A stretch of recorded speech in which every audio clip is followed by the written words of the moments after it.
세상의 모든 지식 언더스탠딩. 자, 이번에는 중국 부동산으로 한번 가보겠습니다. 한동안 중국이 부동산 때문에 망할 뻔했잖아요. 예.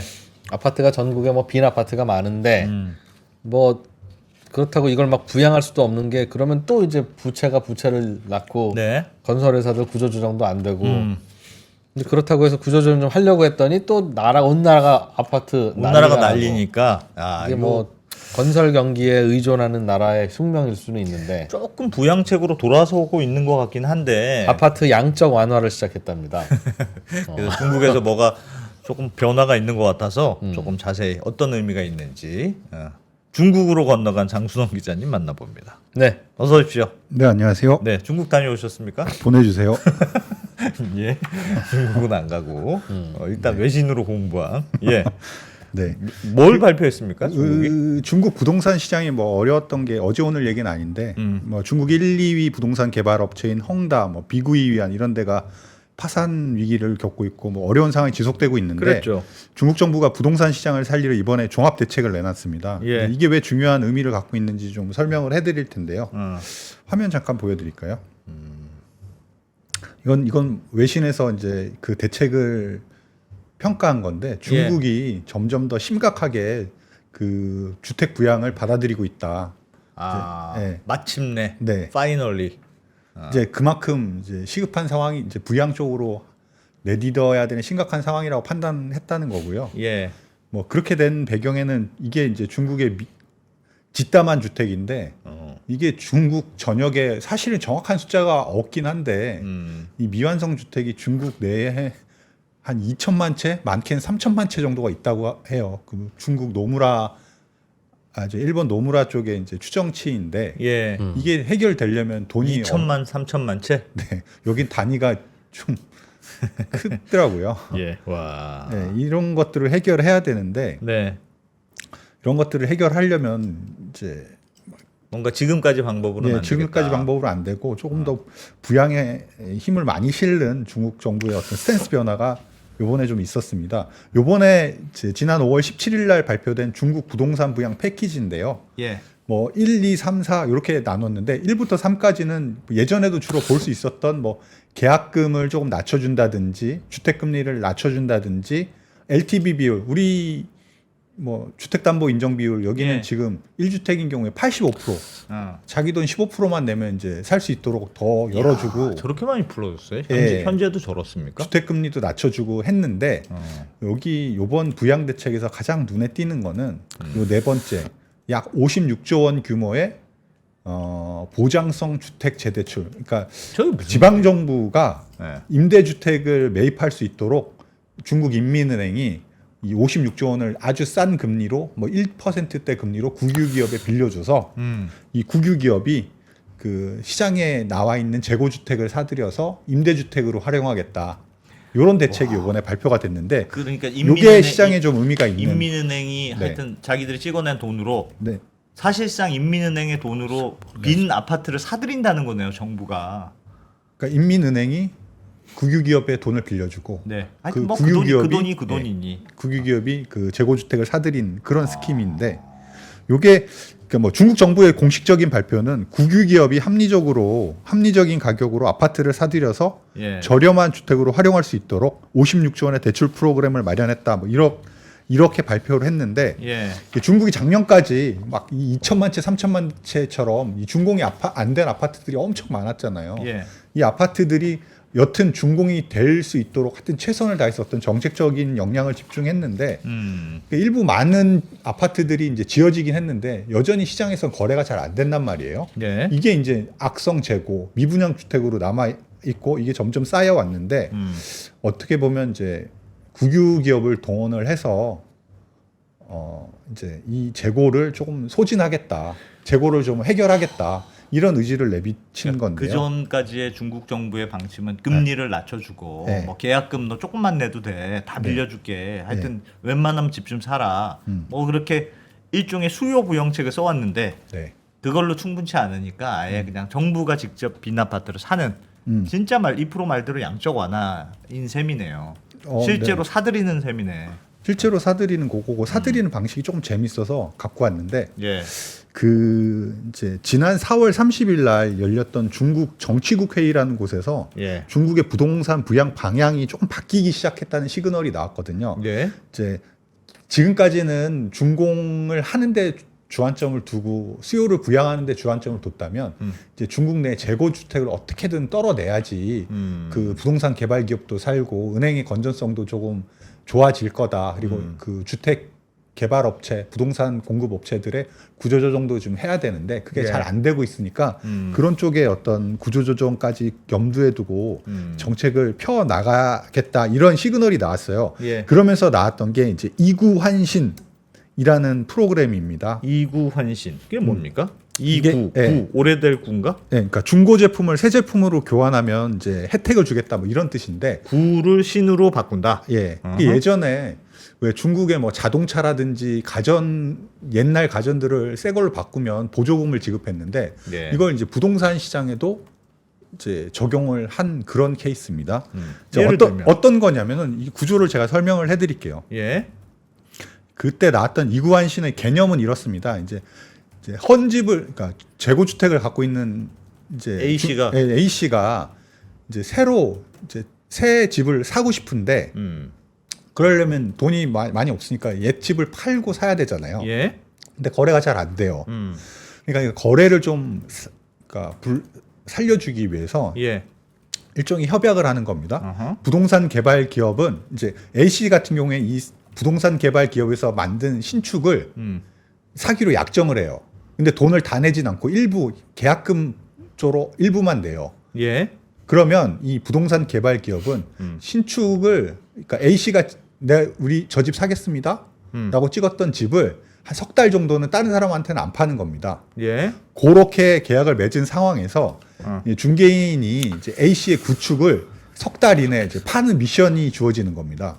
이 석 달 이내에 팔아야지 그렇게 팔게 되면 이 중개인을 이 판 사람으로부터 돈을 받아서 그 돈과 대출을 조금 보태갖고 새 집을 살 수 있는데 이 중개인이 이 A 씨가 갖고 있는 구축을 팔지를 못해요. 그러면 보증금을 그대로 돌려받는. 그러니까 A 씨 입장에서는 한번 새 주택을 사고 싶으면 트라이 해도 크게 부담이 없는 그런 방식의 어떤 부동산 시장 활성화 대책을 내놓겠다라고 이제 그런 얘기들이 계속 나왔는데 그러니까 예를 들면 그런 네. 거네요. 그러니까 내가 구축이 있는 옛날 집이 있는데 네. 이 아파트가 사실 팔려야 새 집을 살 돈이 있는 건데 그렇죠. 팔지 안 팔릴지 모르니 시장이 워낙 얼어붙어 있다 보니까 그러니까 거래가 잘 안 돼. 가계약만 거래가 안 되는 상황에선 이분이 네. 새 아파트를 사고 싶어도 살 수가 없잖아요. 네. 그래서 그거를 이제 일종의 이제 팔았다 치고 팔 팔았다 수 치고. 있도록 거래가 활성화될 수 있도록 아. 일종의 인센티브를 주는 거죠. 그러니까 그러니까 이렇게 하는데 그렇게 인센티브를 줬는데 실제로는 이 A 씨의 구축을 받아줄 기업이 많지 않은 거예요. 예. 왜냐하면 구축을 그렇지. 갖고 있어도 어차피 이게 잘 안 팔리면 네. 부동산 개발 업체 같은 경우에 부담이 되니까 실제로 잘 작동이 안 된단 말이에요. 예. 그럴 때 이 시장에 나와 있는 구축을 이 아까 말씀드린 국유기업들이 정부 인민은행의 돈을 대출받은 국유기업들이 이 구축을 사주는 거예요? 구축을 사들이는데 아. 대신 이 A 씨는 신축을 매입하는 조건으로 구축을 내놨을 때 그 예. 구축을 이 국유기업들이 사들임으로써 이 A 씨는 구축을 훨씬 더 쉽게 매각할 수 있고 그 부동산 개발 기업들은 자기네들이 건설한 미분양 주택들, 미판매 주택들을 네. 구매하고 싶은 사람들한테 자꾸 분양하고 손쉽게 팔 수 있어서 재고 주택을 떨어낼 수 있는 이런 이제 대책을 내놓은 거예요. 이게 이제 부동산판 그러면 이구환신입니다. 이 예를 들면 공기업이 네. 인민은행에 돈을 받은 공기업이 구축 아파트 옛날 아파트를 사서 옛날 집들을 샀어요. 그럼 네. 뭐 합니까? 멸시시켜요? 그거? 아니죠. 없애버려? 그거 아무 주택이나 사는 게 아니라 그 사는 거는 예를 들면 뭐 10년 이내 새 아파트 가격의 한 60% 이내 가격의 아파트를 매입을 해서 예. 그걸 이제 임대주택으로 활용을 하는 거죠. 아, 그건 임대주택으로 돌리고. 네. 그거를 위해서 56조 원의 자금을 투입하고 그건 이제 국유기업이 실제로 나서는 건데 사실 원래 이거는 민간 섹터에서 이제 돌아가야지 이제 어떻게 보면 부양 효과가 더 나는 거잖아요. 예. 그래서 민간 기업이 이 구축을 샀을 때는 재정 보조금으로 한 2% 정도, 그러니까 구매 가격의 한 2% 정도를 지원하는 그런 방식도 있거든요. 그러니까 예. 일부 기관이 국유 기업이 들어와서 사는 것도 있고 민간 섹터에서 사면 이제 일종의 보조금을 지급하는 그런 방식도 있는 겁니다. 그런 방식도 있고. 네네. 야. 그렇게 해서 거래가 지금 거의 얼어붙어 있는 상황인 중국 부동산 시장에 활력을 좀 불어넣겠다. 정부 국유기업까지 직접 나섰으니까 과거에 아까 말씀드렸듯이 이게 왜 의미가 있냐면은 그 전까지 중국의 어떤 부동산 부양책이라는 건 금리를 내린다든지 예. 뭐 대출을 조금 더 활성화해 준다든지 이런 금융 통화 정책이 주였거든요. 네. 근데 이번에는 이제 중국 국유기업이 직접 나서서 일종의 이제 재정을 투입해서 시장에 어떤 온기를 불어넣겠다. 직접 사준다. 네, 그게 그런 의미에서 확실히 이제 달라진 거다. 중국 정부가 확실히 이제 실제로 들어가겠다. 그 전까지는 왜 중국 정부가 지난 2020년에 뭐 3레드 라인 뭐 이런 예. 대책을 이제 내놓으면서 중국 부동산 시장에 어떤 거품을 걷어내겠다고 한 3년 동안 애를 썼잖아요. 예. 그리고 이제 그러면서 중국의 뭐 1, 2위 부동산 개발업체가 파산하기도 하고 뭐 이런 어려움을 겪어왔다가 작년 하반기부터는 이제 부양책으로 좀 돌아섰는데 그 부양책으로 돌아서면서 뭐 주택대출 금리도 내려주고 뭐 중국의 기준금리도 내려주고 뭐 이런 대책들을 내놨는데 예. 뭐 중국 부동산 시장은 여전히 지금 얼어붙어 있거든요. 뭐 예를 들면 중국 부동산 시장의 거래량이 작년 대비 거의 절반밖에 안 되고 지난 4월에 이제 소비 지표가 하나 나왔는데 중국의 4월 부동산 신규 주택 가격이 3월 대비 0.58% 하락해서 10년 만에 가장 큰 폭의 이제 하락을 나타내고 뭐 거래도 잘 안 되고 뭐 이런 상황이 지속되고 있단 말이에요. 특히 이제 중국 같은 경우에는 GDP의 거의 25%에서 30%를 부동산 혹은 부동산 관련 산업에 의지하고 있는데 예. 중국 부동산 산업이 지금과 같은 상황이 계속된다면 뭐 중국의 경제 성장이라는 게 뭐 올해 5%대를 목표로 삼고 있지만 도달할 수가 없을 거 아니에요. 그런 지표들이 심각한 지표들이 지금 계속 나타나고 있고 중국 정부 입장에서도 이 부동산 시장을 지금까지처럼 그냥 뭐 어느 정도 조금 기업들이 자빠지는 거를 용인하고 그다음에 뭐 금리를 조금 풀어서 정리하겠다. 이거는 조금 이 시장 상황에 대비해서 좀 나이브하다. 좀 적극적인 움직임이 필요하겠다. 이렇게 판단을 한 것 같습니다. 요거는 그러니까 사실은 지금까지 중국이 이제 뭐 부동산을 좀 잡겠다. 네. 그래서 의도적으로 좀 죽이다가 지금 네. 그 이후로 계속 너무 망가져서 네. 지금 다시 좀 부양책 쪽으로 돌아서고 있어서 이런저런 대책들을 되게 여러 번 발표한 것 같은데 제 기억으로는. 네. 그럼 말씀하셨던 대로 지금까지 중국 정부가 직접 매입하는 건 안 나왔던 정책인데 이번에 처음 나온 거죠. 처음 나온 거예요. 네.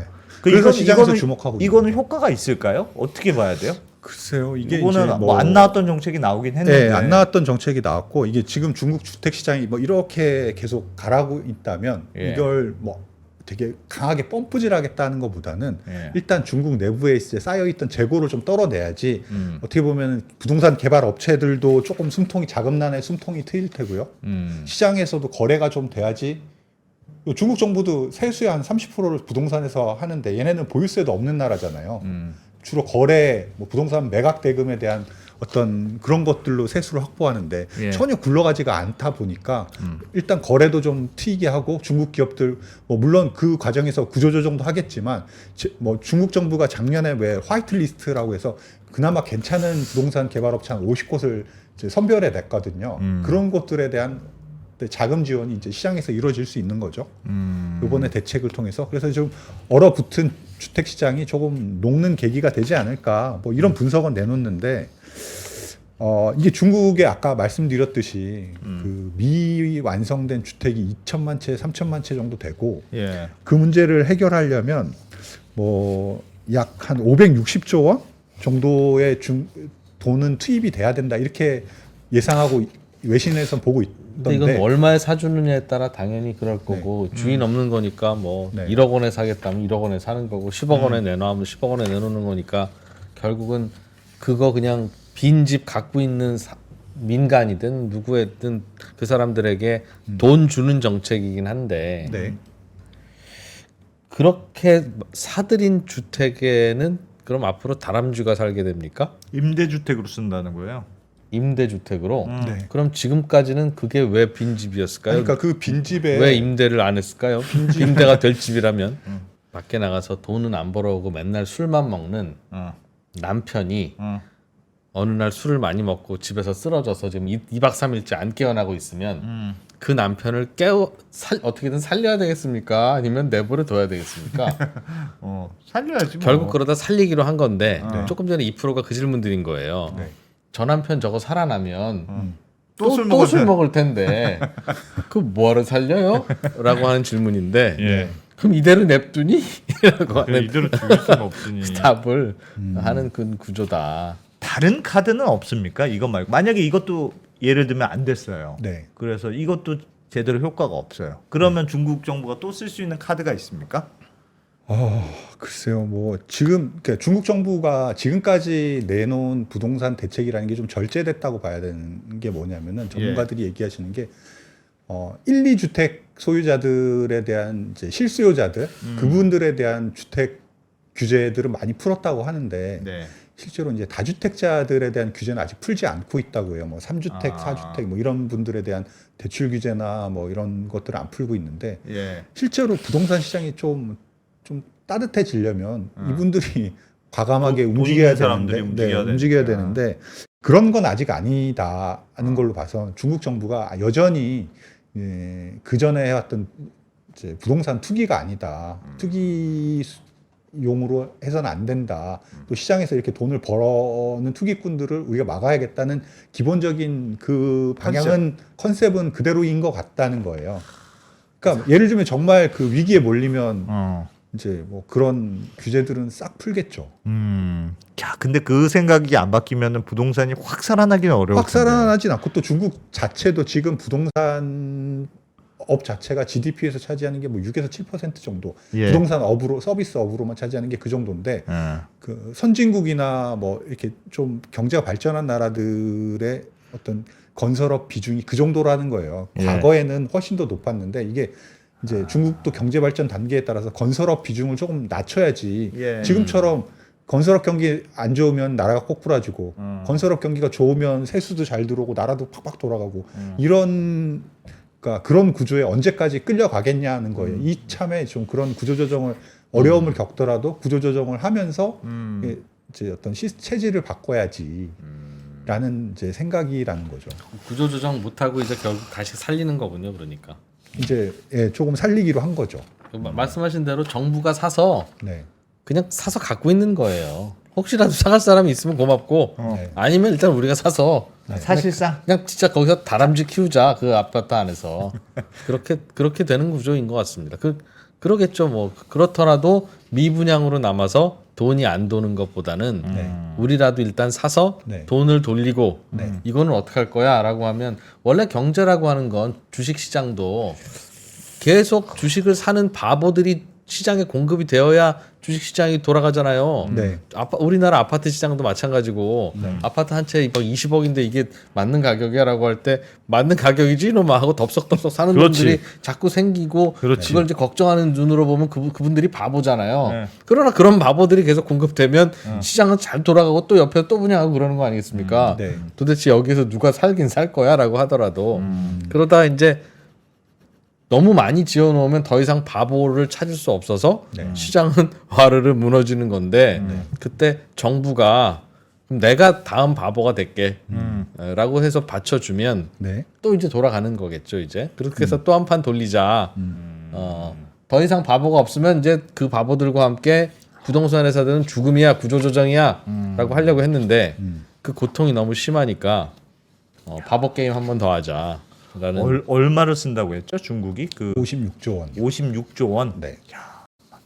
그래도 참 많지는 않네요 56조 중국의 규모에 비하면 근데 아까 말씀드렸듯이 이 부동산 문제를 해결하는데 필요한 돈이 뭐 560조 원? 뭐 이렇게 보니까 네. 한 10분의 1 정도인 거죠. 그래도 직접 산다는 거는 좀 약간 예전하고는 스탠스가 달라 좀 발등에 불이 떨어진 달라진 그런 거죠. 느낌이 네. 들긴 드네요. 일본 중앙은행은 일본 주식도 직접 샀는데요 뭐 그러니까 그러니 이제 집도 산다. 미국 정부는 돌아다니는 국채를 사는 거고 그게 양적 완화고 네. 일본 정부는 주식을 사고 다양한 양적 완화를 하는 거죠. 중국은 근데 이게 집을 산다. 좀 약간 신기했던 게 우리나라 같은 경우에는 왜 뭐 그렇게 직접 몰리게 되면 정부가 뭐 혹은 LH가 미분양 주택을 사 주잖아요. 예. 근데 얘네들은 그 어쨌건 한번 쿠션을 쳐서 이제 옛날 주택을 사서 임대용으로 쓰겠다는 거예요. 그러니까 정부가 그 건설업자의 새 아파트, 미분양 새 아파트를 직접 사주는 거는 아무래도 조금 과한 개입이다. 혹은 뭐 하니까 한번 돌려치기해서 약간 시장주의적으로. 네. 그 헌 주택을 사고 그렇게 함으로써 돈을 유동성을 공급해주고 그 돈으로 그 새 아파트 수요를 키우는 어떤 그런 방식을 쓰는 거 보니까 그거는 진짜 말 그대로 헌주택은 임대주택으로 쓰는 것보다 네. 다람쥐 가능성이 있겠네. 아니, 그 헌주택이니까. 수요가 없으니까 안 팔린 거잖아요. 누군가는 샀지만 임대가 없으니까 그 사람도 쩔쩔매고 있는 거고. 그러니까 수요가 있는 곳에 짓는 게 뭐가 문제겠어요, 부동산이. 수요가 없는데 그렇게 그냥 지어만 놓고 있다 보면 이제 그게 미스가 돼서 우리나라 PF가 그런 거고. 그 수요라는 게 구축이라는 거는 또 멸실이 되잖아요. 또. 예, 그렇죠. 예. 그러니까 그거 그 기간을 버텨준다는 의미가 exactly 그렇습니다. 다행히 네. 중국 집이나 우리나라 집이나 가만히 있으면 뭐 헐고 이제 그렇게 해서 쓰는 건데 네. 문제는 로케이션이 네. 사람들이 잘 거주할 만한 로케이션에 있는 집들이면 왜 미분양이겠어요. 근데 외곽에 있으니까 지금 핵심 지역에 있는 구축에 사는 사람들 보고 그 구축 떠나서 외곽에 있는 새 아파트들에 들어오라고 하는 건 신당동 다가구에 사는 분들께 파주 아파트로 이사 가라는 얘긴데 예. 모르겠습니다. 그게 효과적이면 이미 가셨겠죠. 알겠습니다. 하여튼 중국의 지금 좀 달라진 부동산 대책. 네. 네, 이것 때문에 부동산 업체들 주가도 꽤 오르고 드디어 이제 중국도 정부가 돈 풀면서 부양책으로 나서는구나. 딱 보니까 그러네. 네. 그냥 지금까지 간 보다가 살짝 다시- 넘어간 느낌이네. 3차까지 하고 이제 집에 가서 공부하는 줄 알았더니 다시 4차 하러 가는구나. 그런 것 같습니다. 그렇게 생각하는 거고. 네. 전 세계 그 누구도 구조조정에 성공한 적은 없는 것 같아요. 이렇게 보면 왜냐하면 거품으로 살린 경제를 이 거품을 꺼뜨리면서 그 구조조정은 사실은 동치가 좋을 때 해야 되는데 꼭 힘들 때 구조조정 하지 않습니까? 사실은 그래야 여유도 있고 긴 안목으로 볼 수 있는데 꼭 자기 발등에 불이 떨어지니까 뭐 조금 하다 마는 그렇죠. 거죠. 그러니 구조조정을 하려면 한 10년 정도는 그냥 죽었다고 생각하고 네. 진짜 실제로 죽는 시민들도 나와야 되는데 그게 진정한 구조조정인데 사실은 진짜 막 다들 날거지 되고 자살하고 우리나라 외환 위기 때 그랬잖아요. 진짜 리얼한 구조조정 한번 했지 않습니까? 대한민국이 1998년에 그러니까 진짜 구조조정이 됐죠. 그랬는데 악독한 누군가가 야. 들어와서 그냥 휘두르 놓으니까 그냥 그러니까 그게 우리도 못 모르고 그냥 IMF래 하니까 그냥 당했지. 네. 이게 뭐 그냥 정부에서 한다 그러면 얼마나 반대하겠어요.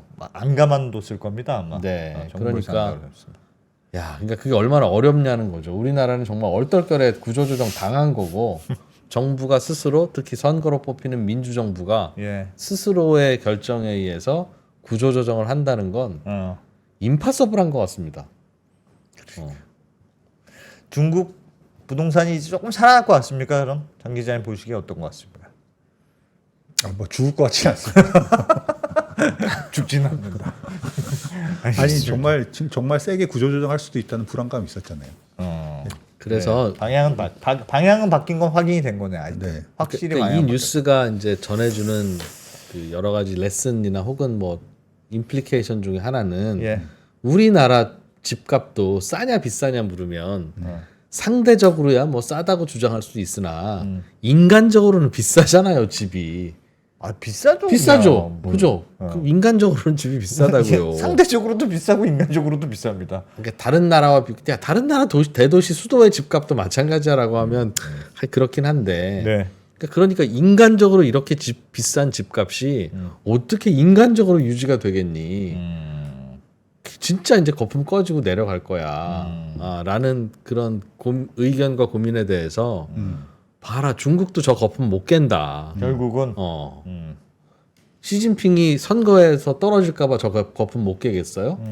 그러나 진짜 밀란 일어난다. 부동산 거품을 꺼뜨리면. 그런데 한국의 부동산 거품이 과연 꺼뜨릴 수 있겠나? 선거로 좌우되는 51대 49의 진보와 보수가 아슬아슬하게 나눠져 있는 이 구도에서 내 임기 때 완전히 그 제2의 IMF를 겪어야 되는데 과연 그게 될까? 너무 우울하다 그렇게 얘기하니까. 그러니까 그런 메시지를 전해주는 뉴스인 것 같습니다. 저는 그게 뭐 좋은 방향인지 나쁜 방향인지는 모르겠으나. 알겠습니다. 자, 강소영 기자님, 네, 중국을 가상으로 다녀오신 중국 부동산의 문제를 한번 보내드립시다. 한번 보내드리겠습니다. 네, 자, 다녀오세요. 장 기자님 고맙습니다. 네, 고맙습니다.